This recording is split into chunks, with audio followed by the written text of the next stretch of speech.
कार्यक्रम में मुख्यमंत्री विष्णुदेव साय ने शिरकत की। विष्णुदेव साय ने क्या कुछ कहा, आइए आपको सुनाते हैं। आज रायगढ़ की इस पावन भूमि में शहीद कर्नल विप्लव त्रिपाठी के मूर्ति अनावरण कार्यक्रम में मंच में विराजमान हमारे रायगढ़ के लोकप्रिय विधायक और छत्तीसगढ़ सरकार में वित्त मंत्री आदरणीय ओपी चौधरी जी, आदरणीय प्रबल प्रताप सिंह जूदेव जी, आप सभी जानते हैं स्वर्गीय दिलीप सिंह जूदेव जी के सुपुत्र हैं। शहीद विप्लव त्रिपाठी जी के पिताश्री सुभाष त्रिपाठी जी, माता श्रीमती आशा त्रिपाठी जी, उनके परिवार के समस्त सम्मान्य सदस्यगण,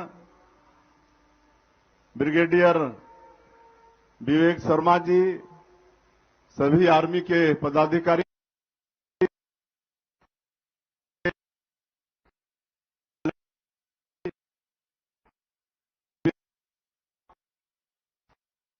अग्रवाल जी, गुरपाल भल्ला जी, श्रीकांत सोमावार जी और मंच में विराजमान सभी महानुभावगण, मैं करीब करीब सबका नाम जानता हूं, लेकिन क्षमा चाहूंगा।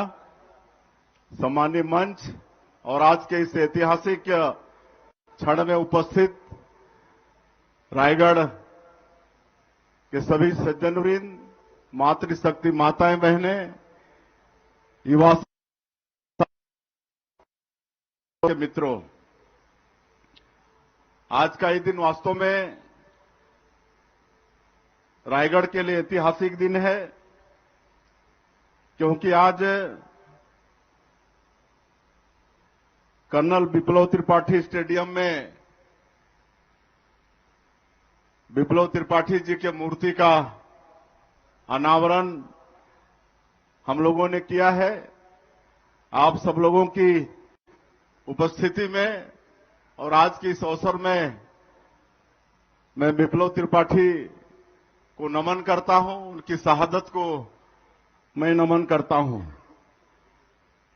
रायगढ़ के इस सपूत की वीरता की कहानियां रगों में जोश भर देती है।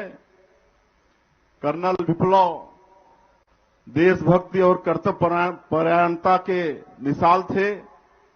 उन्होंने हर मोर्चे पर देश के दुश्मनों को सबक सिखाया।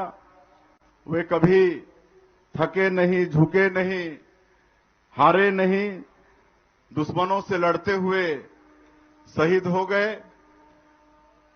कर्नल विप्लव ऐसे शेर थे जिनका सामना करने में देश के दुश्मन घबराते थे, इसीलिए उन्हें आतंकवादियों ने एम्बुश में फंसाया और उन पर हमला किया। जब यह हमला हुआ तब कर्नल विप्लव अपनी पत्नी अनुजा और 7 वर्षीय बच्चे अबीर के साथ थे। कर्नल विप्लव के वाहन में आतंकवादियों ने दोनों तरफ से गोलियों की बौछार कर दी, तब भी कर्नल विप्लव ने अपनी सर्विस रिवॉल्वर की आखिरी गोली तक आतंकवादियों का मुकाबला किया। अंततः अपनी पत्नी अनुजा और अपने पुत्र अबीर के साथ वीर गति को प्राप्त हो गए। ऐसे शहीद विप्लव त्रिपाठी पर रायगढ़ ही नहीं पूरे प्रदेश को नाज है। और वो ऐसे परिवार से थे जिनकी 3 पीढ़ी देश सेवा में लगी हुई है। उनके दादा रायगढ़ के प्रथम सांसद थे, संविधान सभा के सदस्य थे, स्वतंत्रता संग्राम सेनानी थे और आज भी जब उनकी तीसरी पीढ़ी है तो उनके भाई भी आज देश की सेवा में लगे हैं। तो ऐसे परिवार को आज इस अवसर पर उनके पिताजी, उनकी माताजी हैं, उनके और परिवार के सदस्य हैं, सबको हम नमन करते हैं। और उनके मामा जी ने यहां की कुछ आवश्यकताओं के विषय में कहा है। यहां पर जो कार्यक्रम हो रहा है और जिस स्टेडियम का नाम भी विप्लव त्रिपाठी जी के नाम से नामकरण हुआ है, वही उनका आज मूर्ति का अनावरण भी किए हैं। और ये स्टेडियम आगे चल के अच्छा हो, इसके लिए उनके मामा जी ने मांग किया है। आपके यहां के विधायक जो आज छत्तीसगढ़ में वित्त मंत्री हैं, पूरे छत्तीसगढ़ का खजाना का चाबी उनके पास है। तो दोनों मिलकर निश्चित रूप से इस स्टेडियम का कायाकल्प करेंगे, इसको अच्छा बनाएंगे।